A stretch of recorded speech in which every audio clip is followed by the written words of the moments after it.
המשיך לראות.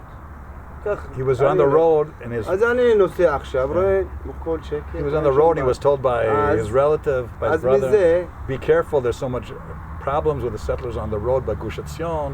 And he says, don't believe everything you hear. He decided to come up and take a look. לא כל דבר שאתה שומע זה נכון.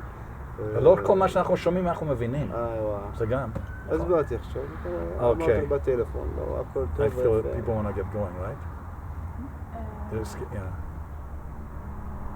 Yeah. You have another question for Chazan? Why did he come today just to sit here, or did he know that some people would be here? אני שואל למה באת, אם ידעת שיהיה פה מישהו, רצית סתם לשבת או לפגוש מישהו? לא, אני בא כל הזמן פה, בשבוע הבא, פעמיים, 3. Ali lives here and he's good friends with Ali. לא רק עלי. כן, הרבה חבר'ה. לא רק עלי, יש גם יהודים באים לי פה, אז אני יושב, שומע. He comes to sit down, Jews are coming here to visit, meet people. לפעמים אין לנו מספיק דברים מאורגנים ביחד. שאני יושב עם מישהו, המחשבות שלי, שלו, כמו שלי, אז אני מרגיש טוב. אני מרגיש שאנחנו לא יושבים מספיק ביחד, או שיושבים כולנו ביחד, לא נותנים לכולם מספיק לדבר. אנחנו לא מספיק שומעים אחד את השני. נכון. לפעמים יש אחד אוהב לתת נאום, ואנחנו לא שומעים את כולם. כי יש לך דברים חשובים להגיד. וזה חשוב. אני בא בשבוע פעמיים, 3, לכו אצל עלי. אבל זה לא כאילו שמישהו אומר, וואלה, יש לנו 3-4 חבר'ה מיירן טובות, בוא נדבר. כי לא ידעתי שאתה פה. אני שאלתי עליך, אמרו לי אתה בחוץ לארץ. הייתי בחוץ לארץ, כן. אוקיי. לפני כמה זמן, למה יש לי 2 אישורים לילדים שלי. כן, היה סיפורים אישורים והם לא היו מספיק. אז דיברתי עם עלי, אמר לי לדבר עם מאיר. כן, אני צריך לדבר עם עלי על זה. עכשיו אנחנו מתחילים לחדש את זה, בגלל החגים גם. עשו בלגן שם. תדאג לי בילדים שלי. יש כאלו שיש, זה בסדר, ויש כאלו שמחדשים ויש כאלו שמחכים להיכנס. היה להם, ונגמר בחודש 8. כן, אני אבדוק עם העלי. אבדוק עם העלי. מה טלפון שלך? Can I ask one more question? 050? Which is 0506 707 707 920 920. Yeah, I think both Palestinians and Israelis we have met have said that they would like to have peace here, but I've understood every now and then that people mean slightly different things when they say that they would like to have peace. So this is for both of you. What do you think that should happen? What do you mean when you say that there should be peace? For one it can mean that there should be no settlers, and for other one it might be that for an Israeli it might mean that Israelis should be able to live freely wherever they want. So מה המשמעות של שלום? האם כשאתה אומר אנחנו כולנו רוצים לחיות בשלום, אז שיהודים ופלסטינים יכולים לגור בכל מקום, או שנחיה בכל אחד במקום אחר, מתנחלים יישארו, לא יישארו, מה... הוא שואל, הוא אומר, הוא מדבר עם האנשים, גם ישראלים וגם פלסטינים, כולם רוצים שלום. אבל הוא מרגיש שזה לא, מה שכולם אומרים בשלום זה לא אותו דבר. אחד אומר, שלום בשבילי זה שהערבים לא יהיו פה, ואחד אומר, שלום שלי זה שהיהודים לא יהיו פה. I told him, for one, peace means that the Palestinians shouldn't be here, for another, peace means that the Jews shouldn't be here, so he laughs at that. Okay, אז מה החלום? אני רוצה שקט, כל הזמן שקט. I want quiet. לא שקט של שנה. Not one year. ובשנה הזאת אני אמשיך לחשוב מה יהיה. And that during this year I should think what's going to be happening after the quiet erupts. גם הצד מבחינת ממשלתית והממשלה שלנו, גם מחפשים את השלום ומדברים על שלום, אבל, סליחה שאני אומר את זה, אבל זה מה שיש. מה שאני שומע שהצד השני, היהודים מעגים את השלום. He thinks as the Palestinian government is talking for peace and wants peace, but when they ask me forgiveness, he thinks the Israeli government is מדבר על עצמי, pushing it off. אני רוצה שלום לגור איפה שאני רוצה. I want to be able to live wherever I want. אפילו בתל אביב, לא יודע איפה. וזהו. מה הבעיה שיהיה לי שכן, אבל שכן טוב. I want a good neighbor. אין לי בעיה בזה. No problem. וכל אחד אומר לך, הבעיה שזה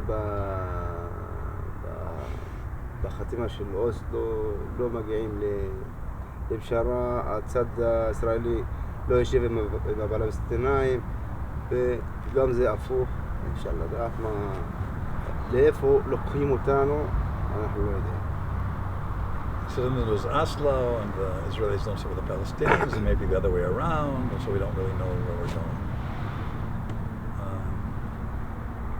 For me, the whole thing is, again, changing discourse, sitting together, trying to find a way to be able to share the land as equally as possible,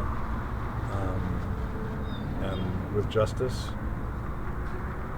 For me, it means, yes, addressing things in the past and understanding that I think it, yes, would be good that Jews and Palestinians should each have the right to work and live on the whole area between the sea and the river.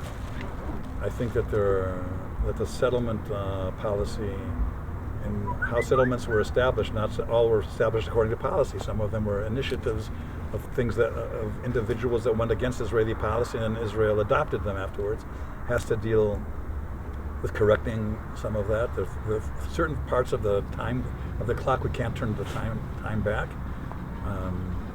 Lives can't be returned. I think on the settlement issue, the clock has to be turned back to a certain extent, or at least the issue has to be addressed in a way that responsibility is taken for the fact that for the last 40 years there's been unilateral decisions made by Israel that have affected Palestinians and not given them proper compensation or possibility to expand and develop freely as communities.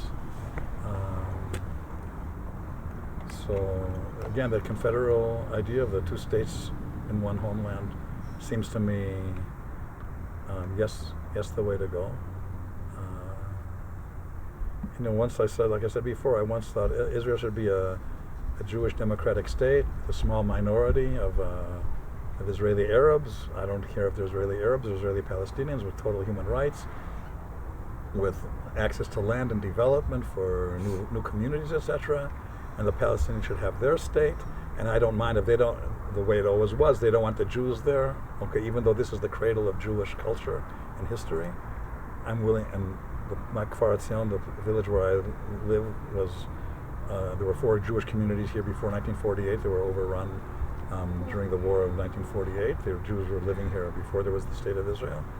The orphans who came back to settle here, we were told in '67, you are not going to return to your parents' home because the Palestinians or Jordan doesn't want Jews living there. So I say, well, that's the Jordanians' problems if they don't want us. And I would have been happy living within Israel, the Green Line of Israel, and would have, left my home if King Jordan would have, the King of Hussein of Jordan would have wanted a peace treaty.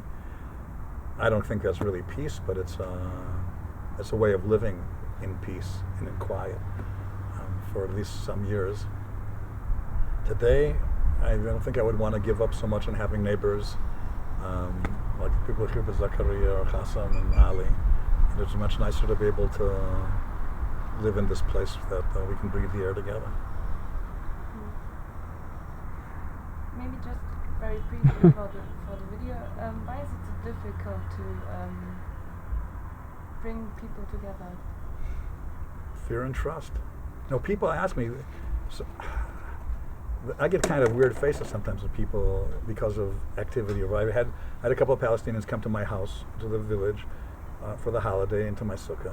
People can say, "Oh, you had some visitors," and sometimes it comes out of and that is also, so what's going on, and what do they think, and what about the violence? Are they against it? And how come none of your friends wrote about this on their Facebook page? So can we really trust them? Okay. That's me. תודה. אבל אני גם יפה. So, we made this big thing about the murder at Duma. How come they don't have 10 people coming out against it? And I see, for example, my daughter, who asks some of these questions, but she's interested in the answers. It's not interested in understanding. And in looking for yes, you know, at least seeing the bright side, I saw yes, there were 3 or 4 people from Beit Umar that did a like or that wrote a little note, and we should copy that and send it out. And I like that, but in a way I kind of feel we're fooling ourselves too. The fact that I have 10 or 15 or 20 friends, or the fact that I have Gazan friends who empathize, it's nice and I have to develop that, but that's not where we're at. We're at a place where both societies are so entrenched in thinking the other one is out to get us. And all those fears are understandable and justifiable. And the Palestinian fear, I think, is understandable and justifiable. And there are Jews that are, you know, working in that in that direction, sadly. And so, what effect all these nice things have on the future, I don't know. But I think it's important to be open to them and to try to prevent demonization as much as possible. And if we can change the tone and the type of discourse, and even ending the occupation, which is like the beginning, it's not the beginning.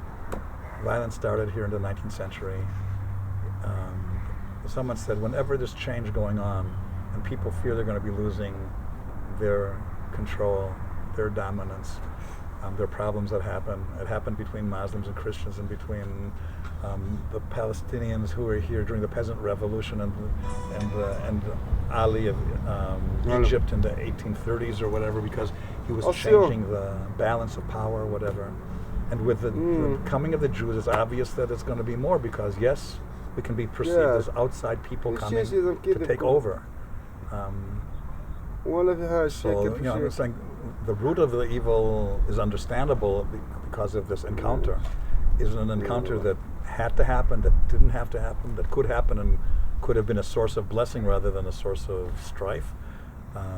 Partition, whenever we talk about 2 states now, you know, people that have accepted partition plan in 1947, there would have been 2 states that with a common capital that would have been an international city. Jerusalem would have been an international city. There would have been economic cooperation. Maybe by now we would be 1 state. I can understand maybe why some people didn't like it. You know, and the local Palestinians were split. They weren't all necessarily in agreement. The Arab world was pretty much against it. And I don't know if the Jews did enough to build trust. There were Zionists who believed that Jewish immigration to Israel must be done in cooperation and coordination with local Arabs.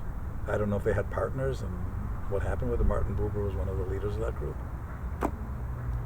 You know, so that's the past, and here we are stuck in this mud, and to say mud is bad, and everyone thinks the mud started from somebody else. Well, somebody brought the water, and somebody brought the dirt, and we mixed them together, and we got mud.